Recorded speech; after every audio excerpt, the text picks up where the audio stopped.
రేవంత్ అన్న. రివర్స్ తిరిగిన కాంగ్రెస్ పార్టీకి సంబంధించిన 8 మంది ఎమ్మెల్యేలు రేవంత్ రెడ్డి ఎమ్మెల్యేలను పిలిచి మరి కండవాలు కప్పేటటువంటి కార్యక్రమం చేసిండు. పోచారం శ్రీనివాసరెడ్డి వాళ్ళ ఇంటికి పోయి మరి కండవ కప్పిండు.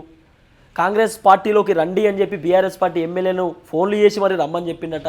పొంగులేటి శ్రీనివాసరెడ్డి త్రూ చక్రం తిప్పిండట. చాలామంది ఎమ్మెల్యేలు చెప్తున్నటువంటి మాట ఏంది, రేవంత్ రెడ్డి రమ్మంటేనే వచ్చినాము, రేవంత్ రెడ్డి ఫోన్ చేసి పిలిపిస్తేనే వచ్చినాము, మాకేం అవసరం, ఆయన రమ్మంటేనే కదా మేము వచ్చింది. ఈరోజు అనర్హత వేట్ అంటుర్రు, మమ్మల్ని డిస్మిస్ చేస్తా అంటారు, డిస్క్వాలిఫై అంటారు, మిమ్మల్ని తీసేస్తామంటారు, పదవులు పోతాయి అంటారు. ఇవన్నీ ఏంది? రేపటి రోజు మా ఎమ్మెల్యేలు పదవులు పోతే మా పరిస్థితి ఏంది? రేవంత్ రెడ్డి రేపటి రోజు మమ్మల్ని గెలిపించుకుంటాడా? మళ్ళీ పోటీ చేస్తే మేము గెలిచేటటువంటి అవకాశం ఉందా? రేవంత్ రెడ్డి పార్టీ ఫండ్ పెట్టుకుంటాడా? రేవంత్ రెడ్డి ప్రచారం చేస్తాడా అని చెప్పి రకరకాలుగా మాట్లాడేటటువంటి కార్యక్రమం చేస్తారు ఈ ఎవరైతే 10 మంది ఎమ్మెల్యేలు.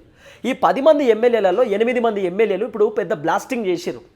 నేను ఎప్పటి నుండో మాట్లాడుతూ వచ్చిన, దాదాపు పార్టీ మారినటువంటి ఎమ్మెల్యేలు ప్లేట్ ఫిరాయిస్తుర్రు, రివర్స్ తిరుగుతుర్రు, కొత్త డ్రామాని క్రియేట్ చేసేటటువంటి కార్యక్రమం చేస్తున్నారు అని చెప్పి నేను రకరకాలుగా మాట్లాడేటటువంటి కార్యక్రమం చేసిన. ఇప్పుడు సేమ్ అదే జరిగింది. పార్టీ మారినటువంటి 10 మంది ఎమ్మెల్యేలలో 8 మంది ఎమ్మెల్యేలు ఉల్టా తిరిగిరు, ఇప్పుడు రివర్స్ తిరిగిరు. రేవంత్ రెడ్డి పిలిచి మరి తన పరువు తనే తీసుకున్నట్టు అయింది. అసలు ఏం జరిగిందంటే ఈ 8 మంది ఎమ్మెల్యేలు లిఖితపూర్వకంగా స్పీకర్ సార్కి ఒక సమాధానం ఇచ్చారు, ఒక నోటీస్ పంపేటటువంటి కార్యక్రమం చేశారు. అయితే సుప్రీంకోర్టు 90 రోజులలో ఎమ్మెల్యేల పైన ఏదో ఒక డిసిషన్ తీసుకోవాలి.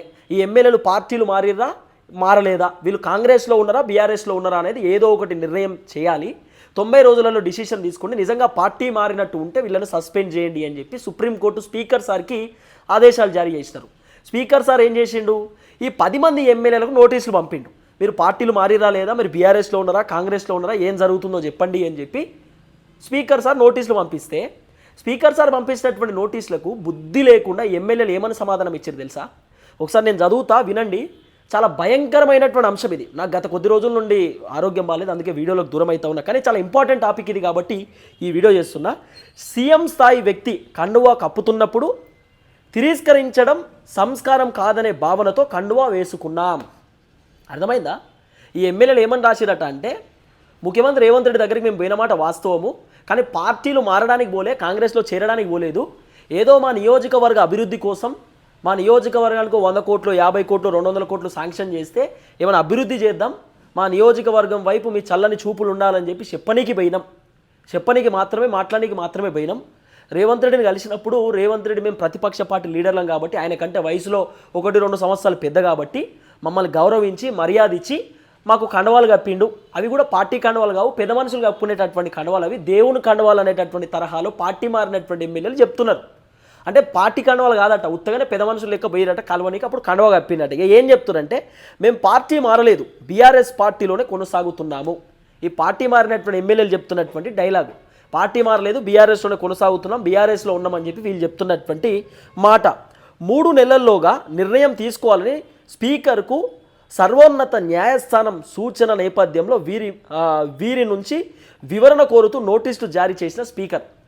సుప్రీంకోర్టు ఇచ్చినటువంటి తీర్పుకు సంబంధించిన వ్యవహారంలో స్పీకర్ సారు ఈ ఎమ్మెల్యేలు పార్టీ మారినటువంటి వ్యక్తులకు నోటీస్ జారీ చేసిండు. ఏమని, మాకు సమాధానం కావాలి, ఏదో ఒక ఆన్సర్ ఇవ్వండి, మీరు పార్టీలు మారిరా బీఆర్ఎస్లో ఉన్నారా కాంగ్రెస్లో ఉన్నారా, ఏం జరుగుతుంది అనేది చెప్పండి అన్నప్పుడు ఇక మన పర్ఫార్మెన్స్ చూపించేటటువంటి ఎమ్మెల్యేలు ఏ విధంగా చెప్పారు అంటే, స్పీకర్ కార్యాలయం నుంచి నోటీసులు అందుకున్న 10 మంది ఎమ్మెల్యేలలో బండ్ల కృష్ణమోహన్ రెడ్డి, అరకెపూడి గాంధీ, సంజయ్, గూడెం మైపాల్ రెడ్డి, పోచారం శ్రీనివాసరెడ్డి, ప్రకాష్ గౌడ్, కాలే యాదయ్య, తెల్లం వెంకట్రావు ఇటీవల స్పీకర్ గడ్డం ప్రసాద్ కుమార్కు లిఖితపూర్వకంగా సమాధానం ఇవ్వగా ఎమ్మెల్యేలు కడియం శ్రీహరి, దానం నాగేందర్ మాత్రం సమాధానం ఇవ్వడానికి తమకు మరింత సమయం కావాలని స్పీకర్ను కోరినట్లు సమాచారం.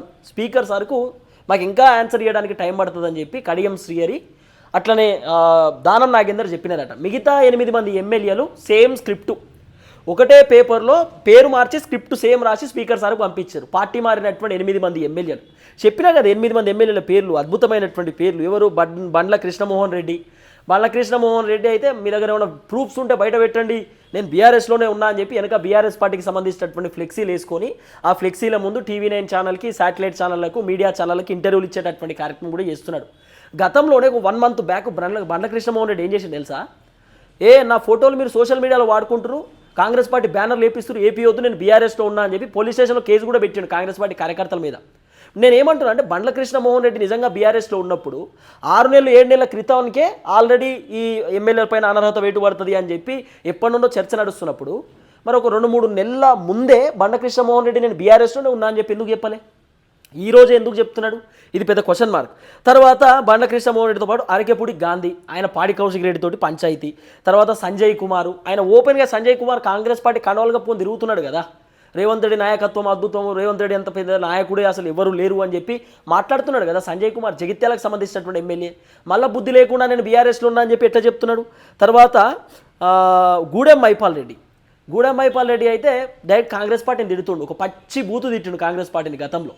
నేను బీఆర్ఎస్లోనే ఉన్నా అని చెప్పి కేసీఆర్ ఫోటో కూడా బ్యాక్గ్రౌండ్లో పెట్టుకున్నాడు గూడెం మైపాల్ రెడ్డి. నేను ఇంకా బీఆర్ఎస్లోనే ఉన్నా అని చెప్పి ఆయన కూడా పచ్చబద్ధం చెప్పేటటువంటి కార్యక్రమం చేస్తున్నాడు.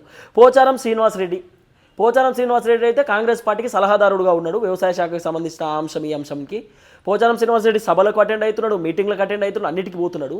ఇంకా నాకు సంబంధం లేదు అనేటటువంటి తరహాలో పోచారం శ్రీనివాసరెడ్డి మాట్లాడే కార్యక్రమం చేస్తున్నాడు. ఇంకేం చెప్తాం? గింత ఘోరమైనటువంటి పరిస్థితి.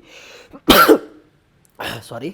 తర్వాత కాలే యాదయ్య మీకు తెలుసు, ఆయన చేవేళ్ళకు సంబంధించినటువంటి ఎమ్మెల్యే. పొద్దుగాలు లేతే రేవంత్ రెడ్డి దగ్గర ఉండేటటువంటి వ్యక్తి కాలే యాదయ్య. ఇంకా నేను పార్టీ మారలే బీఆర్ఎస్లో ఉన్నా అని చెప్పి ఆయన పచ్చబద్ధం.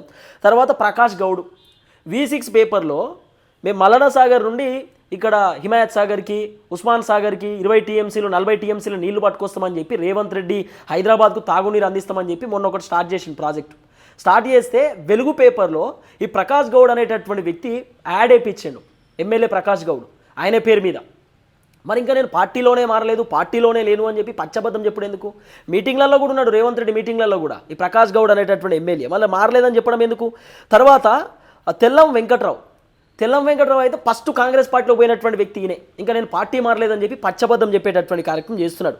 ఇగో అసలు కథ ఏంటంటే తమపై చేసిన ఆరోపణలపై 8 మంది ఎమ్మెల్యేలు లిఖితపూర్వకంగా ఇచ్చిన వివరాల్లో వాళ్ళు ఇచ్చినటువంటి వివరాలు ఏంది, విచారణలోకి పోతే ఏమని జరిగింది అంటే వాళ్ళ వివరణ ఏమి ఇచ్చిర్రు స్పీకర్ సార్ కంటే లిఖితపూర్వకంగా. ఇగో నేను పార్టీ మారలేదని, బీఆర్ఎస్ ఎమ్మెల్యేలుగానే కొనసాగుతున్నామని, నేనెక్కడ బీఆర్ఎస్ పార్టీకి వ్యతిరేకంగా మాట్లాడలేదని, ఆ పార్టీకి రాజీనామా చేయలేదని, అభివృద్ధి పనుల కోసమే ముఖ్యమంత్రిని కలిశామని, ఆ సందర్భంగా మర్యాదపూర్వకంగా కండువ కప్పారు.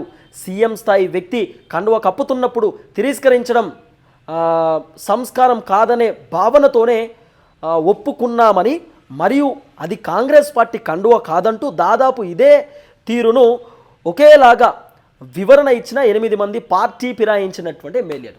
8 మంది ఎమ్మెల్యేలు సేమ్ ఇదే స్క్రిప్టు అలా రాసిర్రు. ఎమ్మెల్యేల పేర్లు మాత్రమే మార్చిర్రు. నేను సో అండ్ సో ఎమ్మెల్యే అని చెప్పి సేమ్ స్క్రిప్టు రాసి స్పీకర్ సార్కి పంపేటటువంటి కార్యక్రమం చేశారు. ఇప్పుడు మంత్రులు ఏం చెప్తారు? కాంగ్రెస్ పార్టీ మంత్రులు మాకు సంబంధం లేదు, రేవంత్ రెడ్డి వాళ్ళని రమ్మని చెప్పిండు, రేవంత్ రెడ్డి తీసుకున్నాడు, ఇప్పుడు ఎమ్మెల్యేలు మళ్ళీ ప్లేట్ ఫిరాయించారని చెప్పి చెప్తున్నారు. మరి ఇది రేవంత్ రెడ్డిని మొన్న వీళ్ళు కలిసిరు, మరి ఇది రేవంత్ రెడ్డి స్క్రిప్ట్ అనేది పెద్ద క్వశ్చన్ మార్క్. మేము బీఆర్ఎస్లోనే ఉన్నాం ఇంకా అని చెప్తున్నాడు. కేసీఆర్ ఏమో వీళ్ళు బీఆర్ఎస్లో లేరు, వీళ్ళు ఎప్పుడో తీసి పడేసినాం, వీళ్ళు ఎక్కడ బీఆర్ఎస్, ఇలా దుకాణమే బంద్ అయింది, వీళ్ళెవరు అని చెప్పి కేసీఆర్ చెప్తున్నాడు. మళ్ళీ ఉప ఎన్నికలు రావాలని కేసీఆర్ చెప్తున్నాడు. బీఆర్ఎస్ పార్టీ లీడర్ల వర్షన్ ఏంటంటే వీళ్ళు బీఆర్ఎస్లో గెలిచారు, పోయింది కాంగ్రెస్ పార్టీలోకి, మేము బీఆర్ఎస్ నుండి కొత్త అభ్యర్థులను పెట్టి గెలిపించుకుంటాం, మేము మా దాంట్లో గెలిచినటువంటి పదవులకు వాళ్ళు రాజీనామా చేయమని చెప్పండి, కాంగ్రెస్ నుండి పోటీ చేయమని చెప్పండి, మళ్ళీ ఎలక్షన్కి రెడీ అవుతున్నాం, మేము గెలుస్తామో వాళ్ళు గెలుస్తామో చూద్దామని చెప్పి బీఆర్ఎస్ పార్టీ వాళ్ళు చెప్తున్నారు. కానీ ఈ ఎమ్మెల్యేల బాధ ఏంది? పార్టీ మారిన వాళ్ళది రేపటి రోజు మేము పక్కా ఓడిపోతాం, మా దుకాణం బంద్ అవుతుంది, మమ్మల్ని ఎవడు పట్టించుకునే పరిస్థితి కూడా ఉండదు. ఎందుకంటే నియోజకవర్గాల్లో ఉన్నటువంటి జనం కాంగ్రెస్ పైన మండిపడుతున్నారు, ప్రభుత్వం పైన వ్యతిరేకత ఉంది, మా పైన కూడా వ్యతిరేకత ఉంది. ఇప్పుడు మేము మళ్ళీ ఎన్నికలలో పోతే మొన్ననే గెలిపిస్తే మీరు మళ్ళీ కాంగ్రెస్ పార్టీలోకి వేయరు, మళ్ళీ ఇప్పుడు కాంగ్రెస్ని గెలిపిస్తే రేపు బీఆర్ఎస్ వస్తే బీఆర్ఎస్లో పోతారు, మిమ్మల్ని నమ్మమని చెప్పి మమ్మల్ని నమ్మరేమో జనాలు అనేటటువంటి భావనలో కూడా ఎమ్మెల్యేలు ఉన్నారు. కానీ వాళ్ళు రాసినటువంటి రాతలు ఈ విధంగా ఉన్నాయి. ఈ విధంగా వాళ్ళు రాసేటటువంటి కార్యక్రమం చేశారు, అది కూడా స్పీకర్ సార్కి రాసేటటువంటి కార్యక్రమం చేశారు. చూద్దాం ఏం జరగబోతుందో.